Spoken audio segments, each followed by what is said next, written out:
I mean, like, we shouldn't play Norin the Wary in Legacy, but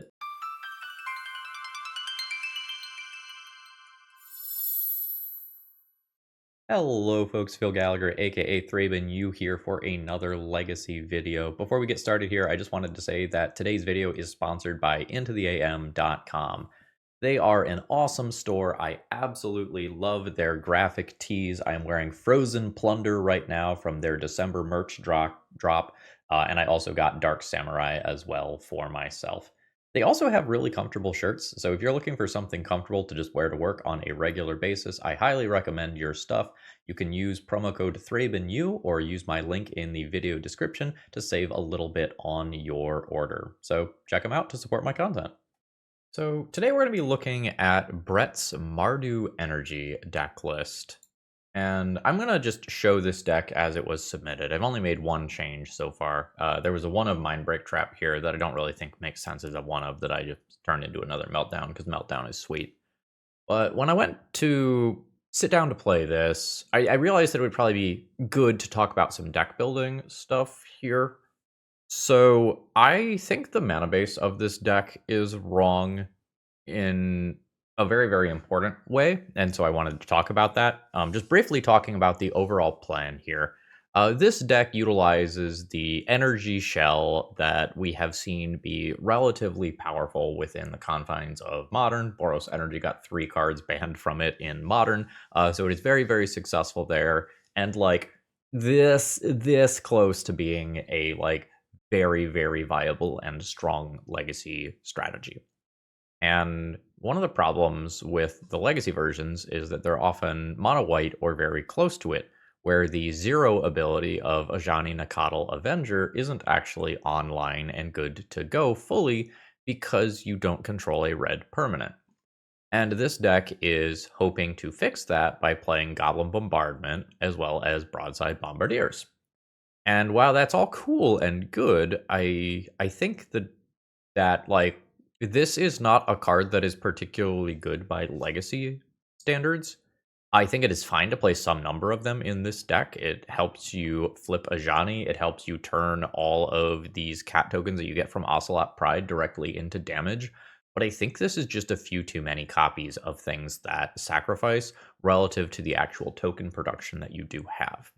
But more importantly, as this deck is submitted, this is a 26 land deck. Now, I know you can cast the Witch Enchanters, but casting Witch Enchanter is not a particularly good thing to do by legacy power level. And while it can be 6 damage off Broadside in the Magical Christmas Land world, I think this deck just simply has too much mana. A bar that I often use is Legacy Death and Taxes. Legacy Death and Taxes, when you are playing a 60 card version, wants like 23 and a half lands. And this has 26. You could, I guess, count it as a little bit less than 26 if you want to be playing Witch Enchanter, like counting that as half a land or something like that, if you realistically expect to cast that. But I don't think you realistically expect to cast Witch Enchanter in an average game, and it's just a bonus when you do. And the other thing that I think is problematic here is that this deck is a Cavern of Souls deck. So, Human Cleric, Cat, Orc Archer, Cat Warrior. So we have overlap between Cat there. This is a Phyrexian Core Cleric. So we have overlap on Cleric. This is a Human Warrior. This is a Human Soldier Ranger, I'm guessing is the last one there. Yeah, Ranger Captain, that makes sense. This is a Goblin Pirate. This is a Human Warlock. So if you are trying to play like maybe white on turn 1, red on turn 2, white, or white-black on turn 3, maybe, like your Cavernous Souls might not actually be accomplishing what you want it to accomplish. And this might be clunky in terms of mana production while also making you worse against Wasteland. So I think something has to give here with like Cavern of Souls or Witch Enchanter in order for this deck to be successful. And I also think you might just need a little more oomph in the deck list. Like, one of the big reasons to go into red in the first place is Amped Raptor, right? This is supposed to be one of the things that pushes you ahead, that gives you those extra bodies. It really powers up the Guide of Soul starts. So I think we need to make some slight tweaks to the deck list in kind of respect of the number of lands you actually should be playing. So I think this is where we end up after a tune-up. So I went to 23 lands rather than like the 26 or 28 that we were at a second ago. I forget exactly where we were at. I took out the Witch Enchanters because it's a very bad hit with Amped Raptor, because Amped Raptor reveals until you hit a non-land card. So we're going to shove our curve a little bit to the left and lower our curve so that Amped Raptor doesn't hit as many things. And Amped Raptor is really filling the same slot that conceptually that Ranger Captain of Eos was doing, except it is less mana. It works better with Guide of Souls, and it's red, so it works better with Ajani. You don't always get to tutor for the Guide of Souls or Ocelot Pride that you might want, but like on turn 3, do you actually want to be tutoring for the 1-drop? I'm not sure that the answer is yes. And if I am trying to shove the curve to the left a little bit, I think Staff of the Storyteller works perfectly with what this build specifically wants to be doing. This build wants to get that end game like token burnout. This build wants extra bodies. So Staff of the Storyteller can do some work in triggering Guide of Souls or the Sadistic Pilgrim over here to like gain life and drain opponent out when those things do die. I fully don't really believe that Norin the Wary should be in the deck, but you know, it's a very cute singleton that occasionally will do something funny. We'll probably sideboard it out most rounds, but you know, if we get a Norin the Wary kill, where Norin the Wary just goes and makes us a gajillion D energy, it will be worth doing. As far as the sideboard goes, 4 March of Otherworldly Light felt a little bit excessive to me. I added a couple of Deafening Silence to help get us through early turns versus combo. And we should be a little bit better at racing combo if we do insert Amped Raptor into the deck list. And Amped Raptor maybe won't run into Deafening Silence problems anyway, since it itself is a creature. Yeah, so let's see how Brett's energy deck does with a little bit of a tune-up here.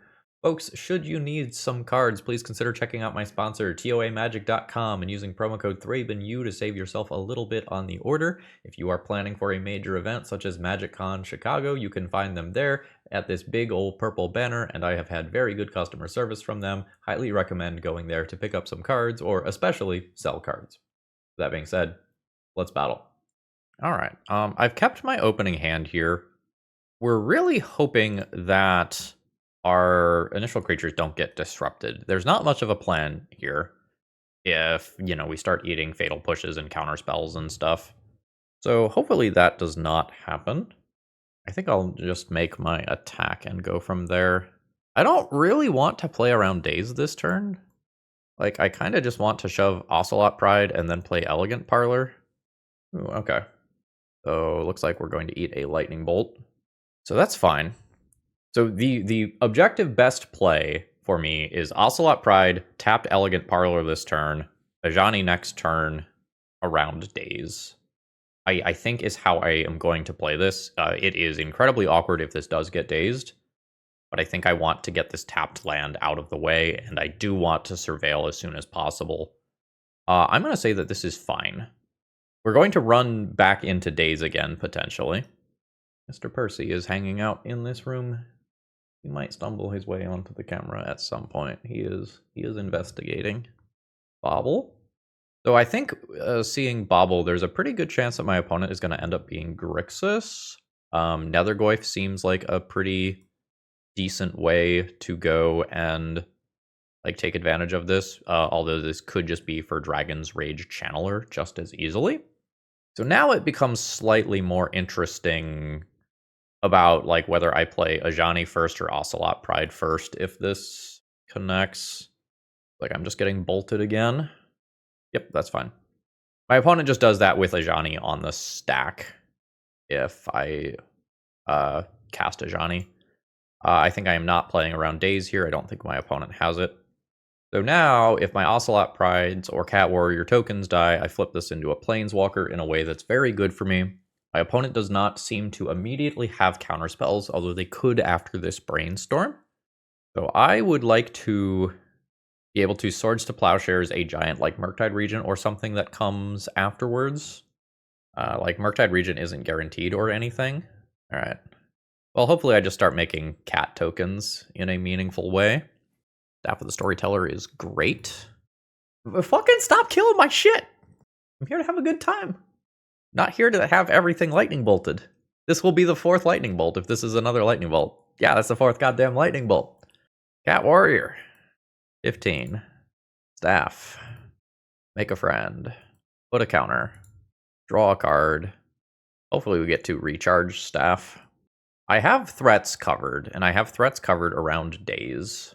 So that's nice. I wish I had a second Surveil land at times like this. I was not sure that I could afford the second one, though, if I was going to play 23 lands. If I played a 24th land, I would put a second Surveil land in. I'm going to play around a counterspell here. I'm going to Swords this. That was Force of Will pitching Spell Pierce. Okay. I do not want to use my second Swords to Plowshares on Tamiyo.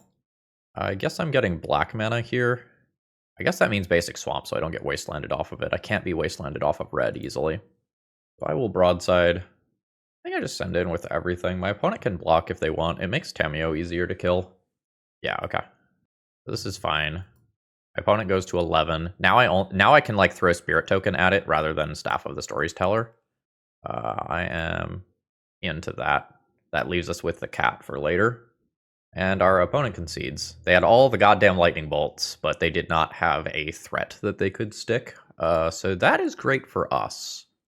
I'm not sure if I'm really going to sideboard much. I don't think Blood Moon's a free win. I don't think Disruptor Flute is mana efficient. March of Otherworldly Light can help us hit like a flipped Tamiyo. That might be a little bit annoying. It's overcosted as a removal spell. We'll board out Norin the Wary. And maybe I go down one Goblin Bombardment. How's my other singleton here? It is just a Death Toucher. One of the cats is exploring a counter somewhere. That resolves, I guess. Let's trim one Bombardment.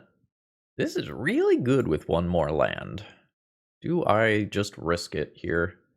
I don't think so. I think I'd rather play a consistent 6-card game. Wow, this hand's very good. So, I'm not sure what goes back.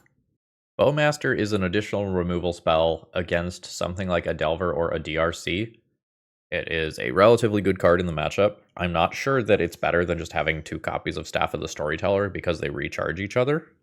I don't think I get to keep all of the 3-drops. I think I'm going to keep double Staff. This also just lets me play the beginning of this game on double white basics if I feel like that is a good thing to do. We've got Volcanic Island and just a Ponder to start with. Ponder does not shuffle. Okay, cool. Now I don't even need to fetch immediately. Seems like opponent has an answer to this of some kind and they're just trying to figure out whether or not they want to use it immediately. Ooh, shit, that got a Force of Will. My opponent has Spell Pierce in their deck still. That's good information. That is something that I would have...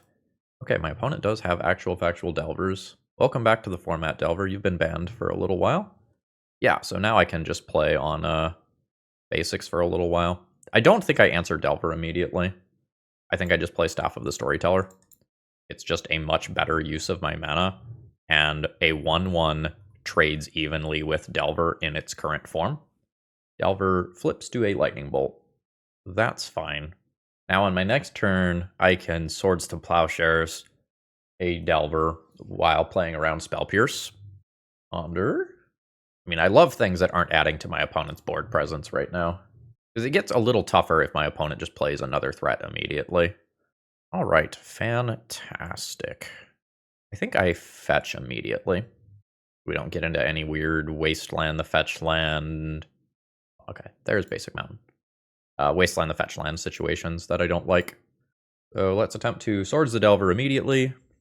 Alright, now I gain the most value from Staff if I play Staff now, and then Ajani helps to further charge up the staves later. But if my opponent is playing something weird, like say a Meltdown or a Pithing Needle that just covers Staff, I get worse value. I think I'm just accordingly going to play Ajani here. We are getting a response. Volk for Hardcast Days? For Petty Theft. Great. I mean, I can just replay the Staff with the Storyteller. My opponent, like, denies a card draw off of it, but I will get another Spirit when I replay this. That is certainly not the end of the world. A Brainstorm would be a little annoying here. Yeah.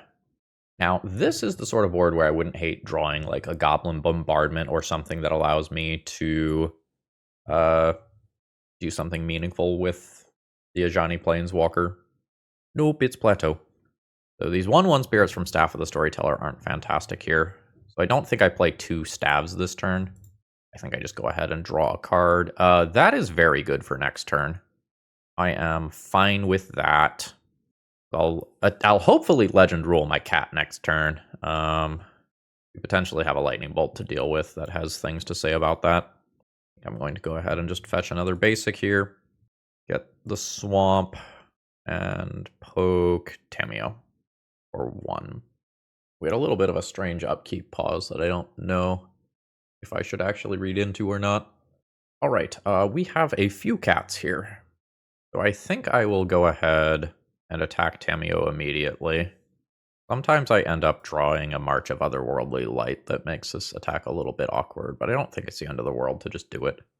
So now, I think I play the Staff immediately and attempt to get that in before I cast the Ajani. This can charge both copies of Staff. Very nice. Now, we attempt to make a Planeswalker. I do this around days. My opponent's going to respond in Lightning Bolt, which is fine. This charges both copies of Staff of the Storyteller. And I think I draw cards over playing Ocelot Pride. Ocelot Pride doesn't do anything versus Tamiyo. The big thing here is I now have 2 2/1 cats to pressure Tamiyo. I've already made a land drop, so we'll call it a turn there. My opponent can play Brazen Borrower at end of turn. That card does not have very much meaningful text right now. I have 3 different X1 spirit tokens that trade with it. The scary thing here is a large creature like a Murktide Regent that invalidates my Cat Warrior token attacks. Hey, I think it's a Murktide Regent that invalidates my Cat Warrior attacks. Now, hopefully we just Staff of the Storyteller our way through this, and it's not actually a big deal. The Wasteland is fine. That is expected. Fantastic. So, Swords to Plowshares. Target Murktide Regent.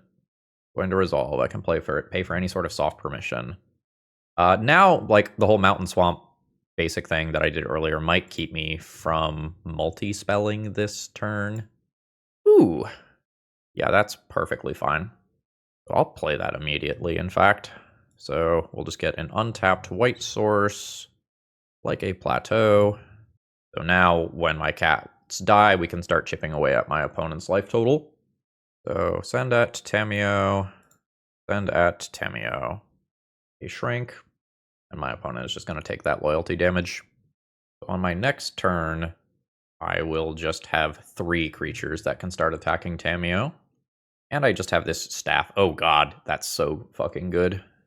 Yep. I'll draw a card first. Yeah. Another land.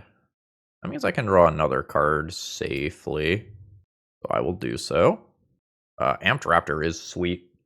I think I just play Broadside this turn. I think it's too good not to. So yeah. Yeah. What a dominating show for this deck. Like, we can pick off our opponent's creatures, we can kill the Tamiyo, we can fling Staff of the Storyteller at Tamiyo. Like, I have so much value remaining. I am very happy with the Maiden Voyage for this deck. Today's video is sponsored by Moxfield.com, just the best place to keep your online deck lists, and the reason I say that is it just has so much functionality. So for example, let's take a look at some random legacy deck here. You can click on your various 2-drop slots and you can see what % chance you have of casting various things on curve. And you can get a breakdown of your mana symbols and all of that stuff. And there's a lot more here than just this. Consider checking it out. Okay. Does a Surveil land save this hand? I'm going to think about it for a second. I'm very on the fence for this one. How many 1-drops are in my deck? Excluding Swords to Plowshares. So I have 8.5 reasonable turn 1 plays. I don't have a source of card advantage like Staff of the Storyteller or Amped Raptor here. I think I can get a similar... My opponent says, thank you, also sorry. They might be playing something interesting or broken over there. Second hand's not quite right. I think I'll go to 5, but at 5, I think I have to stop being picky and just kind of keep something, even if it's suboptimal. All right, I've lied. We're going to 4. The 4-card hand is worse than the initial 7-card hand, but we're not going to go any deeper than this. So I'm keeping 1, 2, 3, and I think I keep a Swords. This is unfortunate. That's going to happen sometimes. Feel free to make your comments about how I cut too many lands, but I think 23 is appropriate given the 1 and 2 drop density of this deck. Oh shit, opponent is also mulliganing to Oblivion. Well, then it's a fair fight. 4 cards versus 4 cards. So, Bowmaster is not the card that I want right now. My opponent has mulligan to 4. I'm going to put this on top. I'm going to make a wild called shot. My wild called shot is that my opponent is playing a Necro Dominance combo deck list or something of that nature that can still win after mulliganing this aggressively.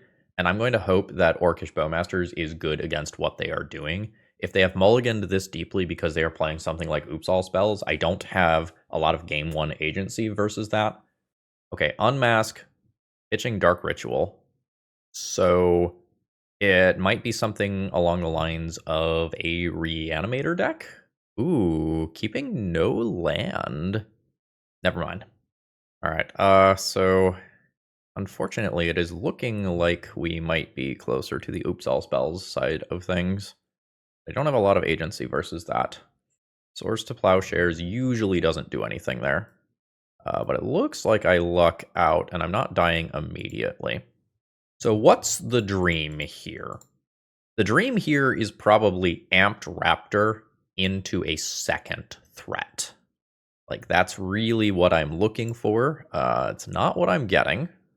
What was in the initial opening hand? It was Ajani and I think it was Ajani and Bowmaster.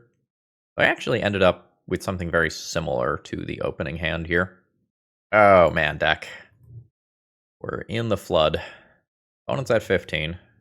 I'm not putting up an adequate amount of pressure to kill my opponent before they draw out of this. Ugh. Deck. Something, second Surveil land. So I think the only way we win from here is my opponent's deck just absolutely shitting itself. Which is happening, to be fair.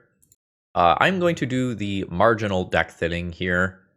My life total is irrelevant. I am going to become the Joker. So here's 6 lands plus 2 in my graveyard. Cuckoo. Presumably we are having the opposite problem here. That's a 3rd land. Not enough.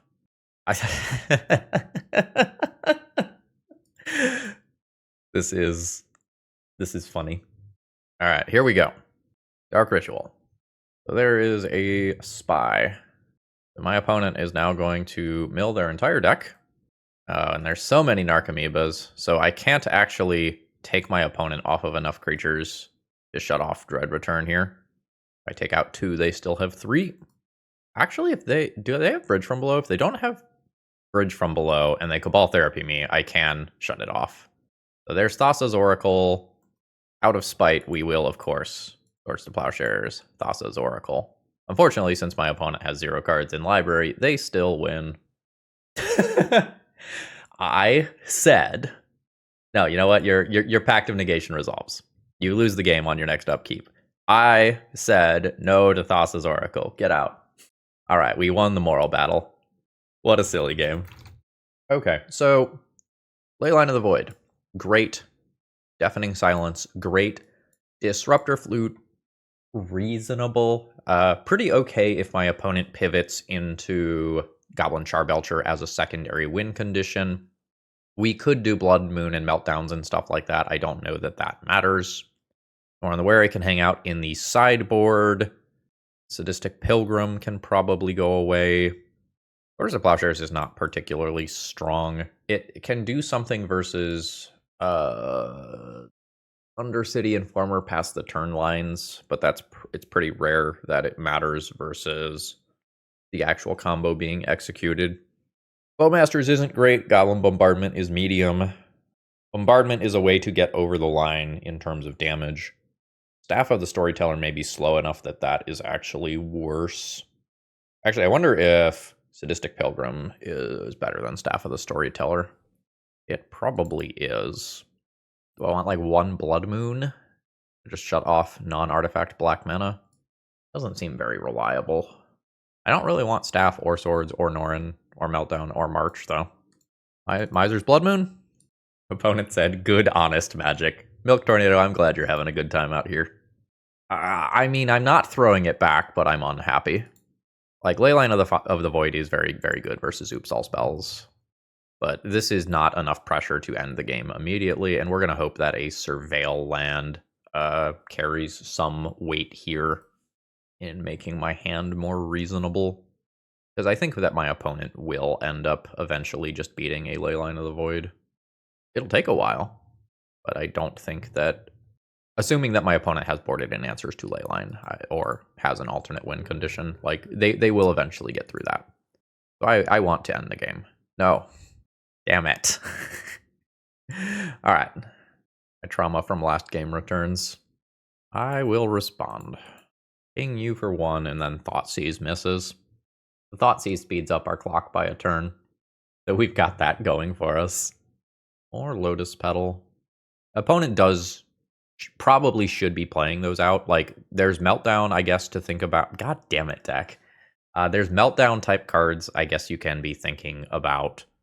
And maybe that's better to play out than Blood Moon now that I know that my opponent is going to play them out. But there's also, like, Deafening Silence style cards that I could play. Alright, here we go.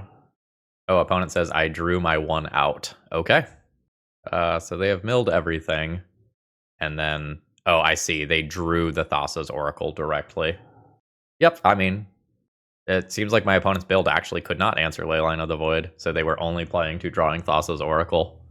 Still, there is not much I could have done. I just fully flooded out both games and did not pressure my opponents on an appropriate timeline. Can't be mad. GG's. Hey, this looks great.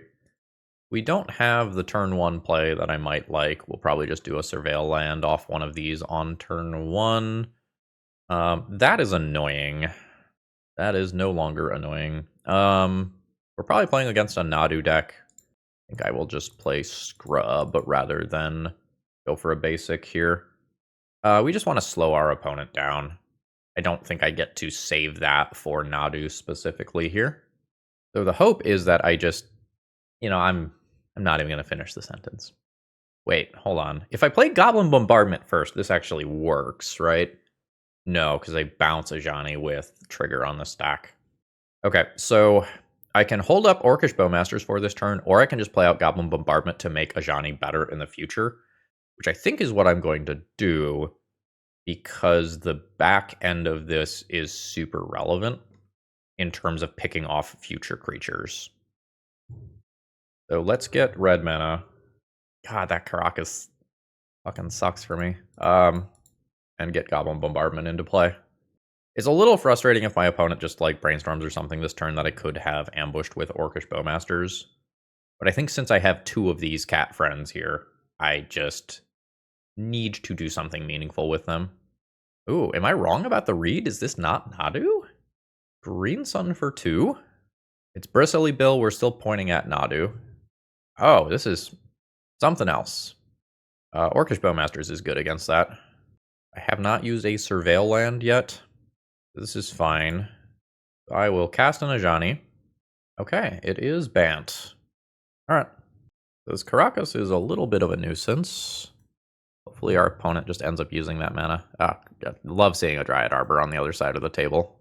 This is just Bowmaster fodder. I think we are fully ignoring something like back to basics here and taking the surveil land. I still have 2 basics in hand if something like that does happen. Say no to that. Broadside's cool. So let's Ajani first. I want Bowmaster to resolve if something like Force of Will happens. Let this trigger resolve, please. Oh shit, they let the trigger resolve, so now I can do very interesting things. Love that for me. So now Bowmasters. We're going to ping the land. The land could potentially cast a natural order in a way that would be pretty annoying for me. Now we're going to pass the turn. I don't think I'm going to try to transform this immediately. So if my opponent tries to ping it, or sorry, bounce it, then I can transform it. All right, so this is a Nadu deck. So before this starts being annoying, let's nuke Icefang Coatl, throwing the Orc. So 1, 2, 3, broadside. Now I think we try to set up a trap. Ooh, do you have a swords? You have a swords. Okay. So yaw. Do I even just yaw as well? Yeah, so I'll send all of them. And then do I throw Bowmaster at Nadu immediately? Yeah. Alright. So we throw Bowmaster at Nadu, which triggers Nadu. Opponent finds Force of Will. So then my opponent will trigger Nadu with Karakas, which is annoying. Finding another land. Opponent is at 15, but I've accomplished what I wanted to accomplish. And that is transforming this Planeswalker. So Goblin Bombardment, target you. Sacrifice this cat. Yes, I get the Planeswalker side. Then I will... how does the final ability read? Artifact, creature, enchantment, Planeswalker. Okay, so does not hit lands. So then I will make a cat. This will then deal 2 damage at my opponent's face. And we have to hope that my opponent does not combo off. So that might be all of my opponent's blue mana for the turn. No, they did find more blue mana. That's unfortunate. Nadu comes back. Oh, great. Actually, that one's not too bad. Oh, wait, yes it is. Because my opponent can just redirect Goblin Bombardment damage to Nadu. Yup. So my opponent gets 8 activations of fucking Nadu without me having anything to say about it. Despite the fact that I have onboard interaction. It just doesn't work. Correction, 12 activations. Anyway, aren't we all glad that Nadu did not exit the Legacy format and that we have to keep playing with this until the middle of March? Isn't that fun? And like Force of Will just stops the Amped Raptor that I'm about to play. So I can't even accumulate enough stuff here to matter in a meaningful way. So like I do this, my opponent counters it. Yep. So 0, make a cat. I can't reasonably go at face for lethal here, I don't think. My opponent can just attack Ajani in the air. So I can hit them for 3, fling for 2, that's 5. Sacrifice for 3, that's 8. I'm just short. So I send this damage at Nadu. Yeah, so I send this damage at Nadu, which triggers the fucking Nadu. My opponent's gonna do this bullshit. Alright, my opponent has found a Swords to Plowshares, which means that I'm not going to get to do things with Broadside. Oh, they are going to Swords to Plowshares their own Nadu instead. Okay. Alright. So now, Bombardment, target a Nomad's in core. Sacrificing a cat. Fantastic. Send in. We're trading. This is acceptable to me. I am a little unsure why I still have a broadside. Fun. Sure. Again, the interaction that I have does not successfully remove these things, so my opponent just gets to do this a bunch more times. Alright, my opponent has played a Delighted Halfling, activated a few more times. They can now bounce my creature to my hand and get 6 more activations on my turn. Sorry, 8 more activations on my turn. So now I don't really have enough creatures for my Ajani to be meaningful. My opponent was kind enough to not Swords to Plowshares my broadside next turn, or last turn, so that's cool. But they will almost certainly just find a Force of Will in 2, 4, 6, 8 cards, and I can't actually do things at instant speed. Oh no, they just naturally drew one. Cool. So we'll attempt to remove a Nadu. My opponent will do this bullshit again. My opponent has flipped to the point where they've revealed another Nadu. I'm gonna tap out. Actually, is that true? If they counter this Source of Plowshares, I tap out because my Planeswalker dies. Yeah, okay. So now I can deal 2 damage to my opponent this turn, and then I lose my Planeswalker, at which point it's not reasonable for me to win anymore. Fun! I can try to Blood Moon to keep my opponent from casting spells. Disruptor Flute is an overcosted Pithing Needle for Nomads in Core. March of Otherworldly Light is overcosted as removal. I might still play it. Norn the Wary can go. Bowmaster is not actually going to be that great under a lot of circumstances, but like it doesn't kill Delighted Halfling. It sometimes can kill a Nomad's in Core, but as we saw with Goblin Bombardment, that's not necessarily going to be the case all the time. I think I'm going to trim Bowmasters.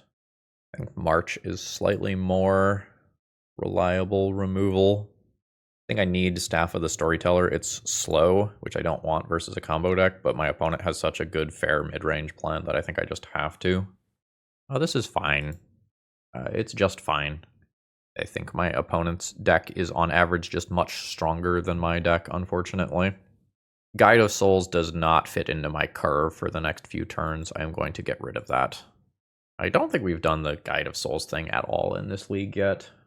Alright, Land Pass is good for me. So I think the conceptual plan is Ajani into Broadside, but we might just eat a removal spell or counter spell for this. We're getting a response. Okay, it's just a Surveil land. Junking a Teferi. Alright, I do have my cat. Planeswalker side, god damn it, is very good here.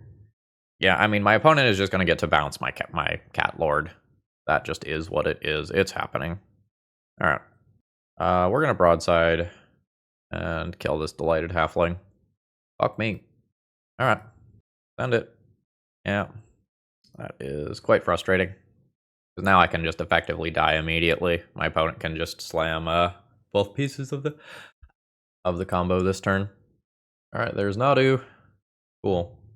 So my opponent gets 12 activations of this before I can interact with it via Disruptor Flute. I don't think I am going to pretend to play this game. This is a joke. GG's, I guess. Alright, this opening hand is great. I think I start on Guide of Souls. That is my go-to when I have both Guide of Souls and Ocelot Pride. Guide of Souls is powerful, but only if you let it... God damn it. We're dead. GG, well played. Oh, we're not dead. Not yet. So, Amped Raptor is probably the best card in my hand. It allows me to high roll the hardest. Yep, good card evaluation on my opponent's end there. Okay, Ocelot Pride versus Bowmasters. Which do I want to play first? If I play Pride, I'm not getting Guide of Souls damage in immediately. I'm not if I play Bowmaster either. Let's Ocelot Pride. It, I guess, technically leaves up Swords to Plowshares. Yieldall Energy Generation. Punchies. Opponent's at 14. And then I'm going to do this whole thing where I make a cat and some energy. Oh shit, it is not. Oops, all spells. Yeah, no, this is fine. This is way better than just being dead. Okay, I'm thinking about just swordsing my own Ocelot Pride to gain a life here. And then Bowmastering this, but Arid Mesa is awkward. I think that just happens. I think I'm going to take a natural draw here to see if I draw another land. I don't. Staff of the Storyteller is very awkward with Bowmaster in play. I think I just have to trade lands for Wasteland here. I think playing this Bowmaster matters too much. That was an Arid Mesa, so it does not get basic Swamp. So I will Bowmaster. Bowmaster kills your Bowmaster.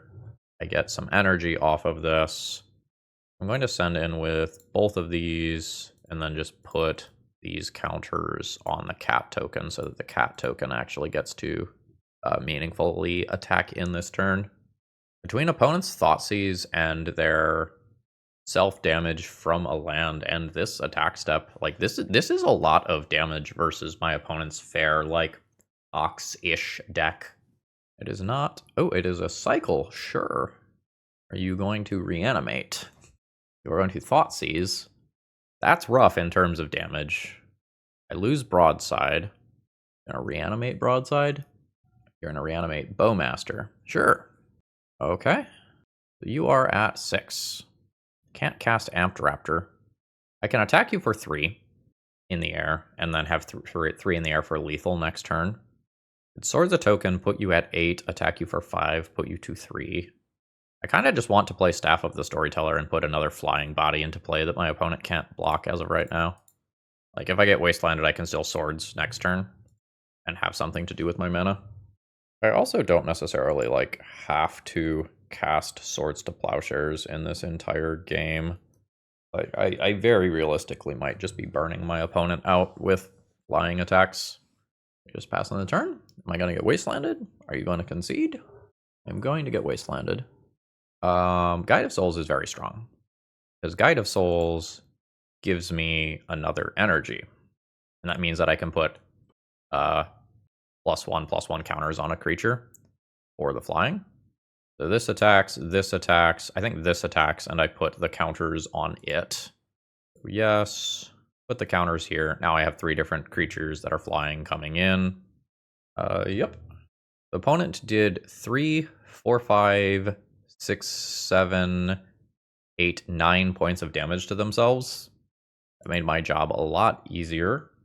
So unfortunately, I did not see very much of their deck.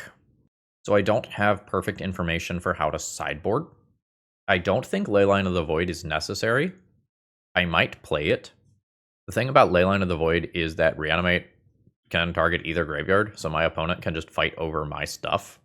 I think a lot of times this is going to become a mid-range value fight that I am better equipped for than my opponent.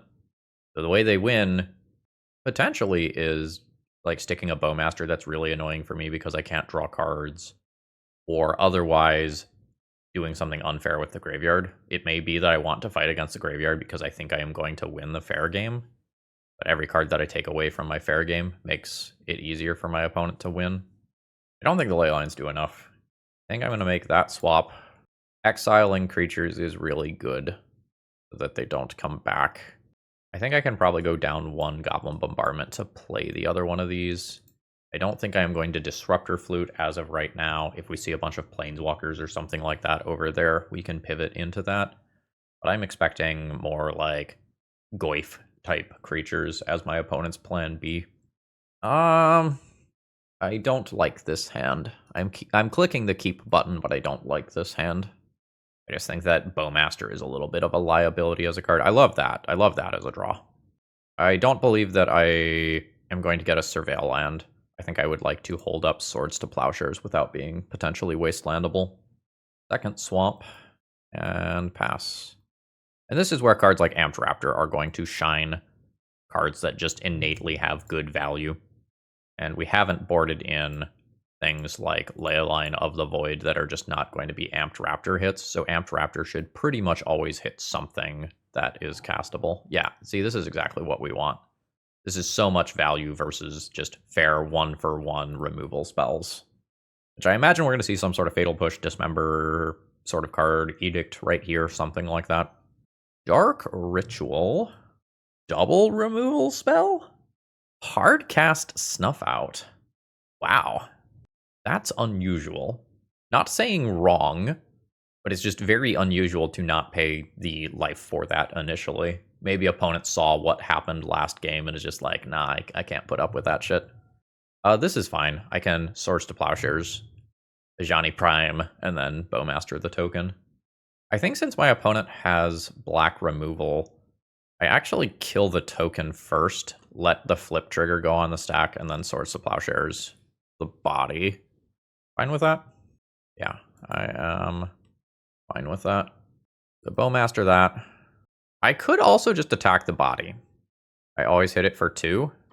Yeah, I'm fine with that. Let's see if my opponent even flips it. Oh shit, I get it? Under his owner's control. Oh. Well, folks, I'm not going to lie to you. I did not know that interaction off the top of my head. Wow, that's a good one to know. That's what you get here at the Thraben University. GG's. Okay. I am going to keep this hand. I'm going to keep this and say that this hand is slow, and we will probably lose to a faster deck if Swords to Plowshares is not enough interaction to stop what my opponent is doing. But there is a ton of like Staff of the Storyteller, Bowmaster, Broadside value to be had here. And we'll just see what happens. Yes, hello, Mr. Popo. How are you? Yeah, no, that's good. This is fantastic. This is the sort of thing that I could Bowmaster, but I will probably just Swords as a speed bump for my opponent here and assume that Bowmaster will kill something else. I don't know what deck I'm playing against yet. I never get to have a basic in play this turn. If I get Wastelanded, I want this to get Wastelanded and not my red source. I think my red source for 3 cards is more important than my on-curve Bowmaster for 1 castable black card. Oh, please be it. All right, so I will Bowmaster this.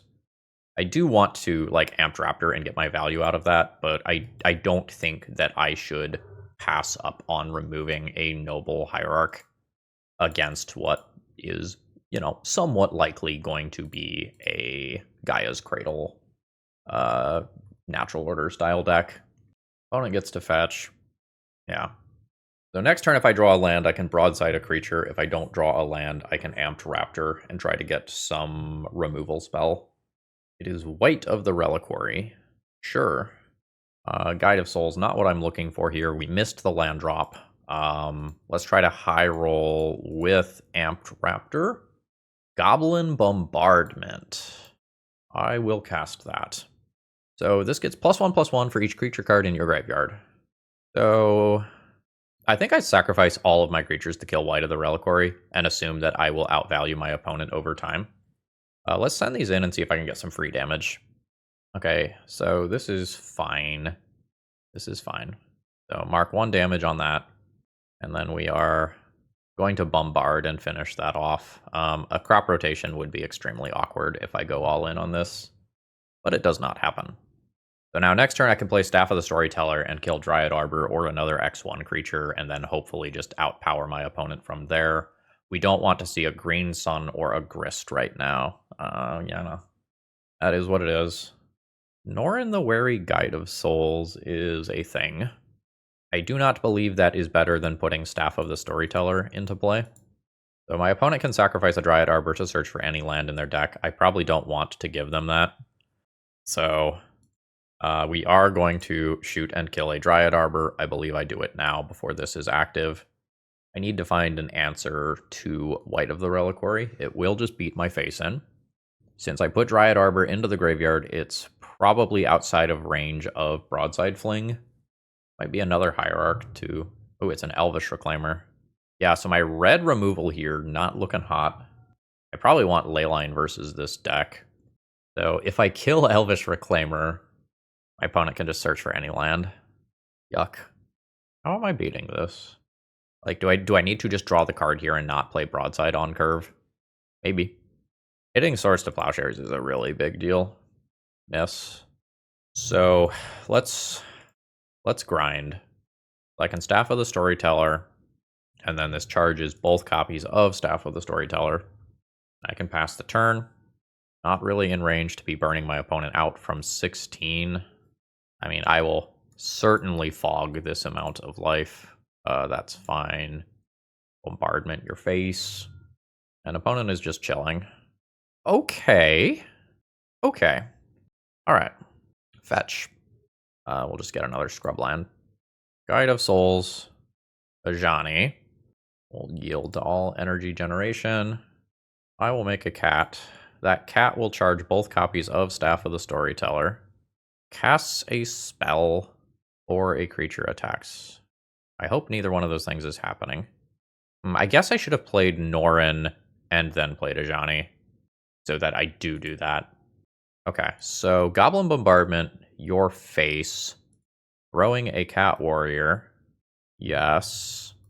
So this resolves. I now 0 make a cat. I think this is going face. I don't think I try to kill the creatures, because like there's things like Talon Gates that will just phase the creatures out. So I'm going to charge up the staff. I'm going to get the energy. I'm going to deal 3 damage to my opponent. And I'll pass. So there's the rotation. Or Cradle. That's very scary. My opponent was locked on 2 lands. Alright, so Norin blinks out. 3 mana. Just cast a Once Upon a Time. Getting an Ignoble Hierarch. So I think I'm going to try to keep my Planeswalker alive. Yeah, I think this is enough of a distraction where I keep my Planeswalker alive. So I think I block, bombardment away a Hierarch, bombardment away a Hierarch. It's possible that these should just be going directly at face, though. So then Norin comes back. Norin's not going to be super strong here without the Guide of Souls. So I can draw a card. Ooh, it's Guide of Souls. Okay. So if I play Guide of Souls and then Broadside, I get more damage than if I Ajani activate now. So land, Guide of Souls, blink Norin out, Broadside, like so, gain energy, and this is on attack, so I can do this with Broadside. So 0 the cat. This is worth 3 damage. We're going to send that damage at face. Gain energy. Charge up the staff. 3 damage. Go to combat. Send in attackers. Send in the menace creature. I will pay this. Yes. So this is worth 4 damage. My opponent needs to respond here. They need to like phase out my broadside by sacrificing a creature. So I will let this trigger go on the stack. Yeah, so they're going to phase this out. I will respond by targeting their face and throwing a copy of Staff of the Storyteller at their face, put them at 4. So they are nearly dead. Norin the Wary comes back. I gain some more energy. They are at 4. I have 4 creatures to throw. I just don't have 4 creatures to throw yet. So Norin... I don't need to throw Norin immediately. I guess it opens up fetch land if I don't. Let's throw Norin at face now. So the white can attack my Planeswalker, at which point I block, I throw the token at my opponent's face. Hot damn. I was really worried that we weren't going to be able to kill that white of the reliquary and that it would take over the game, but we ended up being able to just ignore it by creating jump blockers. I am very happy with how that game went. I wonder if my opponent can play that game differently in some way, like get a more aggressive with early... I'm still at 20. Hot damn. Okay, so if I want my red damage to be live to kill creatures, I want to play Leyline of the Void. We didn't need that to happen last time. I could attempt to Blood Moon my opponent out of existence. My opponent has a bunch of like Noble Hierarchs and things that are X1s that Bowmasters kills. Like, I would never mess with these. Disruptor Flute is probably the worst of the rest of this stuff. Like, I could play Disruptor Flute. I don't know that it's great. Norin the Wary is going to come out. This is a Death Toucher. That's, like, not irrelevant. I'm just having a little trouble conceptualizing how average that last game was. I don't think I want a Blood Moon when I'm on the draw. And I'm having trouble, like, figuring out what I would cut, so I don't think I'm going to cut anything. I might be trimming one Staff of the Storyteller. They're very, very good in multiples, though. That is currently what is making sense to me. I could also maybe, like, go down on Ocelot Pride, because my opponent has good bodies on the other side of the battlefield. This hand is perfectly fine. So I am probably swinging for a turn 3 Ajani plus cat. I'm going to briefly think about whether or not I want to not swords Noble Hierarch, and I want to swords a larger creature that comes next. I do not believe that is the case. I think I want to slow my opponent down. I think I will... Oh, wow. Green Sun for 1. That's fine. That's actively good. Let's play this game on basics just in case. At least for a little while. We're going to get this going. I can use this for Goblin Bombardment and creating the Planeswalker next turn, and that's hopefully going to obliterate my opponent's forces. Ooh, this is very good for me. So if my opponent is casting this at sorcery speed, they are either looking for a land drop or something to cast on their own turn. Either way, that's probably good for me. Yeah, they were looking for a land drop. Sure. I prefer not a large creature. All right, fantastic. Okay, those are still small. This is going to be good. All right, opponent could have a Pithing Needle. This is another basic plains for now. Yeah, I would trade Cat Warrior token for an Elvish Reclaimer, so I'm going to go ahead and make that attack before I show off anything else. Yeah. All right, opponent takes 2, going to 16. I play Goblin Bombardment. I will sacrifice... I'm thinking about logistics of this and whether or not I'm using Swords to Plowshares. Yeah, so let's ping an Elvish Reclaimer, sacrificing a Cat Warrior token, flipping this, so then I will 0 this. This will now deal 1 damage to the Elvish Reclaimer, which already has damage marked on it. Then I will Swords to Plowshares and Elvish Reclaimer.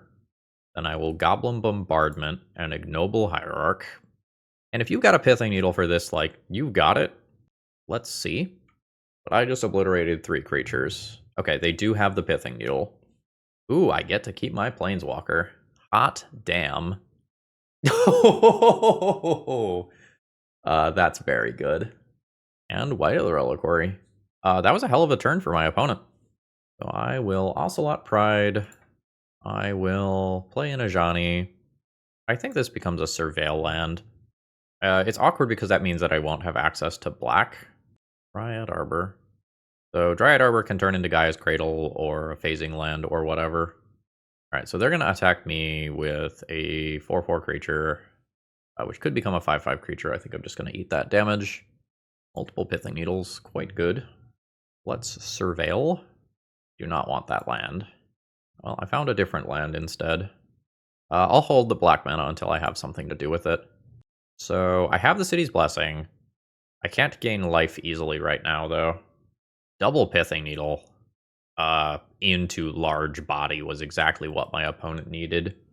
So now my opponent is going to beat me to death with this as an attacker. I don't think I'm chump blocking as of right now. The bodies are still relevant for if I hit a March of Otherworldly Light that gets rid of something. I can chump block a little bit later. Not much later. God damn it. Alright, sure. I wonder if I melt down. Like, do I melt down because these Pithing Needles are so good? Alright, land drop from the opponent. Dryad Arbor. Fuck, it's natural order. Yeah. So I will either get a Traxod or Hoofed here. Either one, I think, beats me handily. Yeah, very dead. Did not expect to lose that game after that disgusting turn where I killed 3 creatures. I mean, it really had to be double Pithing Needle because either one of these left over, and I think I obliterate my opponent. Alright, do I want Meltdown? My opponent, like, probably only has 1 or 2 copies of Urza's Saga. My Blood Moons are much better when I am on the play. If I cut something else, it's Staff of the Storyteller, probably. I could cut Ocelot Pride, but, like, those tokens help me get the Goblin Bombardment kill if I can start on Guide of Souls Ocelot Pride. I think I'm not going to attack the mana. I think I am attacking the mana dorks hard enough. If I draw a black land, how is this hand? So I play Pride, I remove a mana dork, I play Staff. It's fine.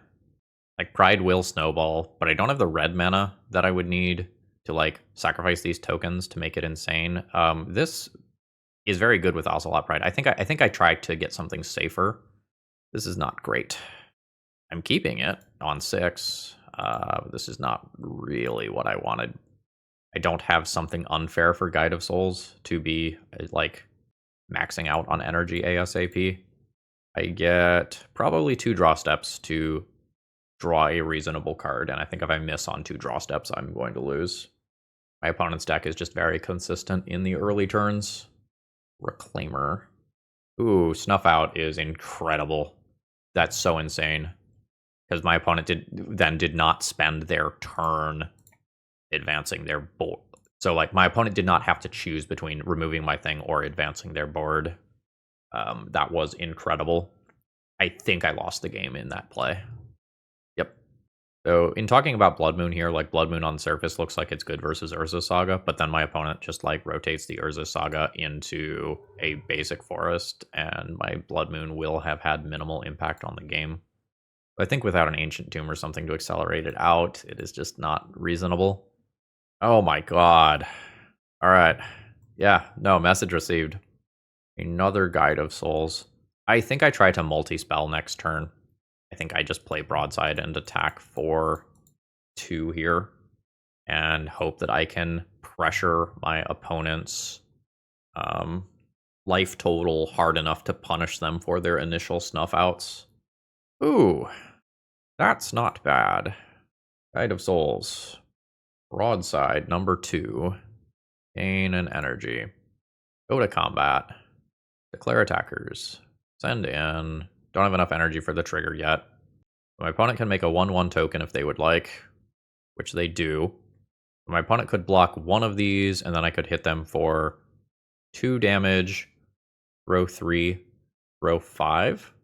5 plus 3 plus 2 is 8. Let's double check that math, because this matters a lot. So hit them for 2 with a broadside. They're at 8. Throw the broadside that is blocked. Deal 5. They are at 3. Throw Guide of Souls. Okay, yeah, so they are presumably dead. Okay, cool. So this broadside needs to throw Guide of Souls. This broadside needs to throw that broadside. And then 2 damage means that Snuff Out doesn't save them anymore. Hot damn, we get over the finish line there. I was definitely worried about that matchup. Well, Brett, I think we tuned up this deck a little bit, and I think it ended up being pretty sweet. So what changes would I make moving forward? I think Norin the Wary is not a good standalone card. Like, it's very cute, but I think unless you are going much harder into the Soul Sister stuff and playing, like, way more copies of effects like this, I don't think it is necessarily worth it. So I think I would turn Norin the Wary into a 24th land. I think I would do a probably black Surveil land, like a black-white one. And then I think I'm happy with the main deck. It's possible, like, the Sadistic Pilgrim is not better than another Goblin Bombardment. I think I like, conceptually, the extra way to gain life with Ocelot Pride. I loved Staff of the Storyteller as an addition here. I think that made a lot of sense and was very actively good.